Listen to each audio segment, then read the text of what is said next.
Welcome to Craft Cannabis TV. We are back on your screen, wherever you are. I'm really excited today about today's interview. We are going to speak to Tebogo, who is from Biomuti, which is a nutraceutical company. I want to ask you what nutraceuticals are, for those who don't know. But welcome to the show. Thank you very much for your time. Thank you. Thank you, guys, Chiba, and thank you for having me on board and looking at what is it that we've been doing for the past 4 years. I think it's been an interesting journey for us and very challenging in all aspects. I remember when we started, we've set up an online shop, but then we wanted to get a payment gateway. We couldn't get a payment gateway because we're selling cannabis. So it was a bit of a, yeah, absolutely. Try to find solutions on how to actually make them work for you. And if you look at the landscape of business in South Africa, and if you can make it in South Africa in business, then you can make it anywhere. Because we have so much challenges. I think we've gone through that road, and we're still continuing in that, because we're also now seeking at expansion and various other things. So there are always going to be, I would say, challenges through and through. Absolutely. We're in a developing economy in the middle of a pandemic in an area of business which is still illegal to a large degree. So there are complexities. I want to understand how you got into cannabis, but before we go there, you have a very interesting background. You speak 7 languages, and Chinese is one of them, I believe. Yes. Wow, amazing. Respect.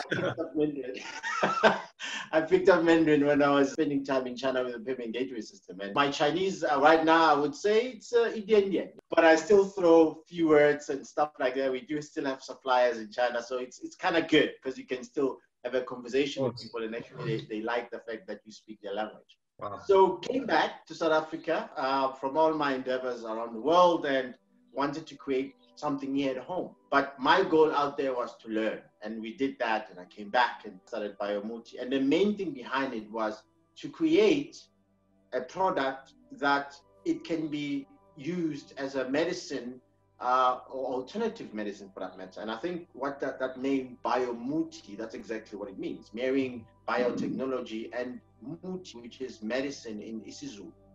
We grew up with it. If you look at that and you look at where the world and trend is going, then you realize that people don't want to take chemicals anymore to treat their ailments. They want natural products, and that's how Biomuti was born. Plant medicine, effectively. Exactly. I love the name because it's African, which has got an authenticity around it. But just to tell us, how did you get into cannabis? You know, are you a cannabis user? Have you always been into sort of health, or what was your journey and your entry point into the cannabis space? Apart from using herbs and stuff like that, cannabis has been a herb in our family that we've been using for all sorts of ailments. Okay. My grandmother would boil it. She would use it and mix it with other concoctions that she would put together. And that to me was a starting block of understanding what cannabis is. Cannabis has always been a medicine. For me to jump into that was a very easy choice because I grew up using this as a medicine. Whether you smoked it, whether you boiled it, whether you drink it as tea, whatever the case may be.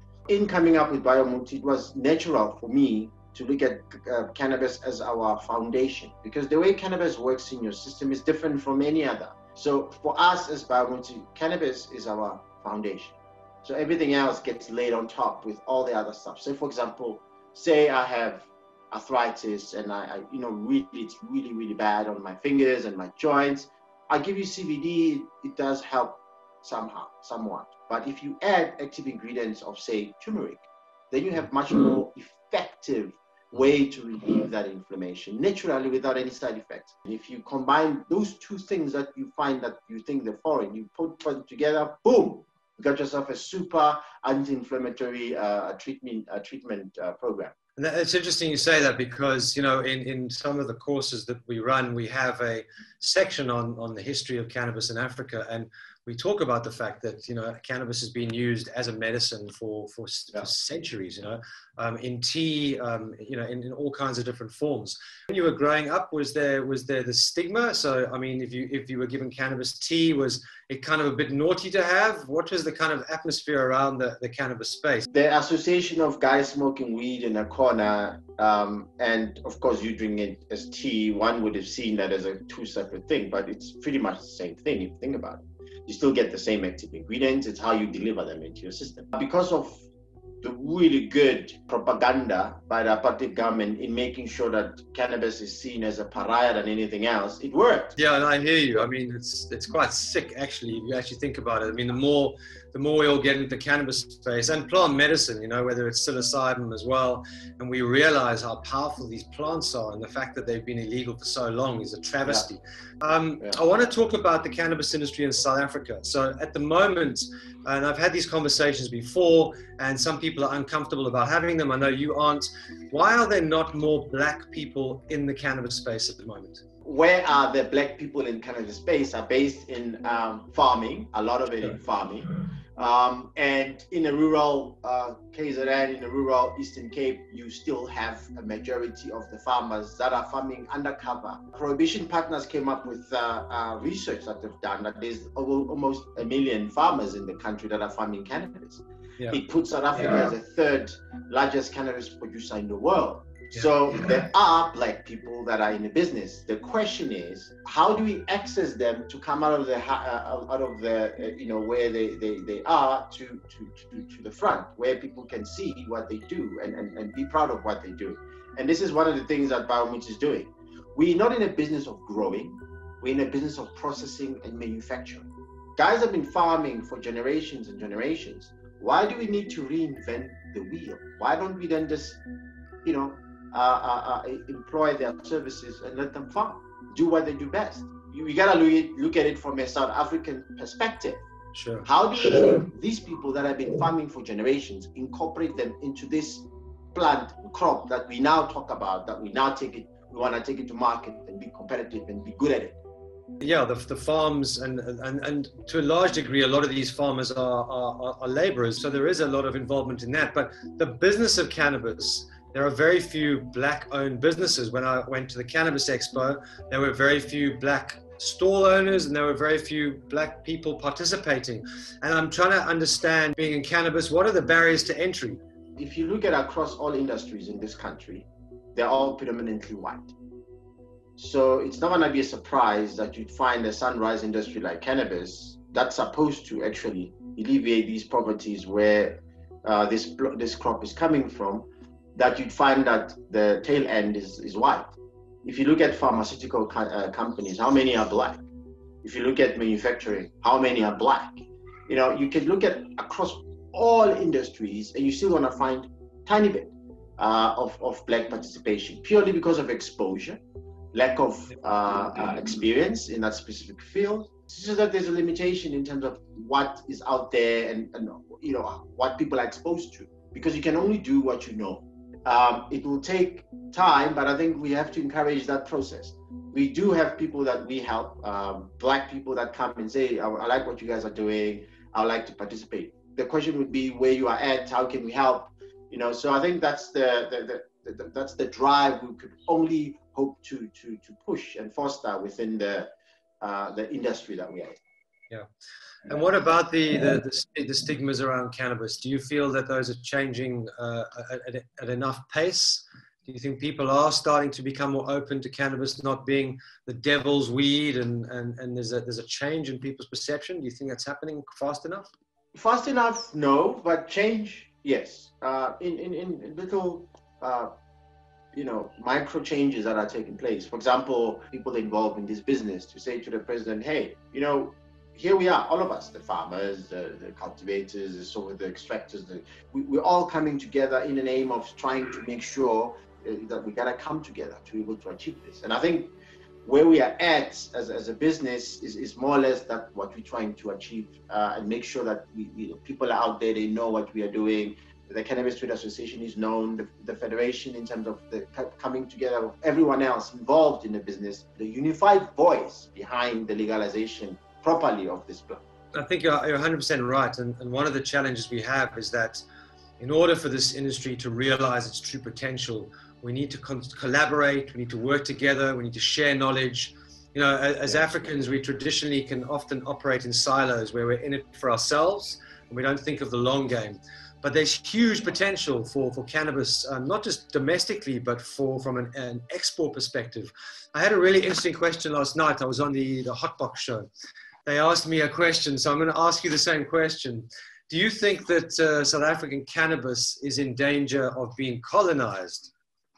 If we let SAPRA do what they're doing, that's completely colonization as it is. Because if big money are the only ones that can come in, then it means we are just going to be colonized, because it means the money that's coming in will control everything else that's taking place. And that's going back to the same discussions we had earlier, that we need to look at the basics, where the cannabis is grown, who's growing it, and then create that market. If there's any big money coming in, let it come in the processing side of things, not the growing, but it must be processed here. My belief is that if you want to create jobs, you got to add value across all the value chain within whatever industry you're doing. So if we are in cannabis in this case, people growing it, we go buy it from there, you've got contract manufacturers, whatever the case may be, move another level, process the product, then it goes to manufacturing, making products. Now, I've always said, my expansion will always be that everything is made here, from start to finish. Yeah.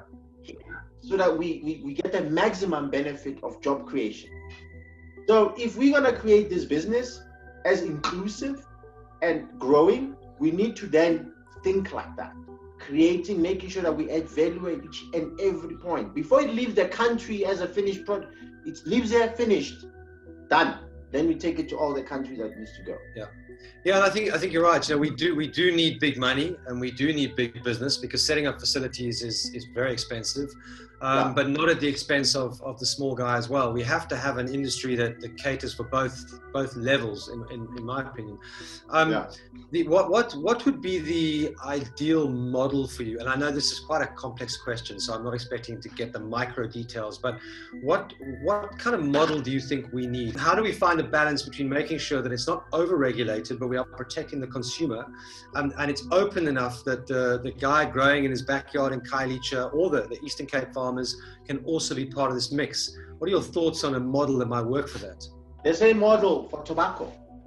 So you have individual farmers growing, and whatever they grow then goes to a central place where there's a price that's been determined, weigh it up, get paid, go back and start doing your growing. Few things needs to change. For example, there will be no use of pesticides, and if there is, there will be a specific one that can be used, that it's a natural pesticide that you can be able to give. These people have generations of growing. They know how to grow to avoid using pesticides. If there's training that can be done, we do those training to make sure that, okay, quality-wise is what it is. But if I am the guy who's buying cannabis from a grower, then of course, we will be able to give those training according to what we want and make sure that there's a standard across the board. And then from there, the processors will then go buy it from there and make it into oil. At the end of the day, if you make it into oil or bath or whatnot, these options are there based on how it was cured. Now, if your process is, I want it to be just bath for export, then you have to make sure that that facility and everything else, the sorting of the stuff, the trimming, it's got all the GMP it's required. The growing has to be done properly in a manner that it's not, there's no herbicides, heavy metal stuff that could hurt you as a consumer. But that's it. What's for final question? What's your opinion on hemp and its potential in South Africa? Same thing. I think for me, hemp is another cannabis that has a low THC. It's a plant. My philosophy is, if the people that are growing it have experience in doing it, let them do it. I'll be more than happy if you say you partnered with someone that has been growing for generations, or he's one of those people that's been growing, his father has been growing, and then you come and say, hey, you've been growing for over 50 years, boom. Then he's like, you know what you're doing. I gotta teach you a few things, not all of the things. So that's where the issue is now. Big cash is coming in, and you're just buying licenses and bringing in expert farmers from their own country. We have them here. We've been having them for generations. Why I would give a license to a foreign company to come and grow? I would give them a license to extract, because those are expensive machines. They need investment, all sorts of things. And I would make sure that it does not leave the shores if it's not processed. Yeah, we just process. We just export the finished product, and I totally agree. I mean, that's where you tied up. And what's important is also to stimulate the local market as well. You know, so this whole thing about having to have an off-take license to grow is ridiculous, and that whole window is closing very fast as well. So I think the mindset of lawmakers, regulators have to change. They need to look inward, not outward. Outward, it's an opportunity that will present itself. Inward is what we need to be looking at. How do we then make this legal, accessible, affordable to average South African? And then look outside. Yeah. I like what you said earlier. You know, we need our own African model. We can learn from what's happened overseas, and we'd be naive not to learn from people that have been doing it for longer than us. Unique solutions for a very unique environment, you know. Tebogo, it's been amazing speaking to you. Thank you so much. I love what you're doing, and I love the angles that you're hitting, and your progressive approach, and you know, the fact that you can speak Chinese is big respect. You know, and that you've traveled and brought that experience back here. And so good luck with the business, and I'm sure we'll be following your journey and speak to you again. Thank you. Before you go, I would like to show some of the stuff that we made. So we make that. Yeah. That is our sleep tincture. Now, we the only ones can make this claim, because I know that we are the ones that have CBN in the country. Now, CBN, as you know, it's oxidized THC. So there is no THC anymore. But what you get is something that's going to literally make you sleep, pure and simple. So we've managed to put it in a box, in a bottle, like that. So you just take that at night if you have struggled to sleep, and boom. And we have many of products like this on our online store. So you can, you know, have your viewers to go check it out, www.biomuti.co.za, and they can see all the range of products that we have. Amazing. Thank you for your time. You're watching Craft Cannabis TV, bringing you all the latest, greatest, and bestest cannabis news, and just documenting the journey of the South African cannabis explosion. Subscribe to us on YouTube and keep following what we do.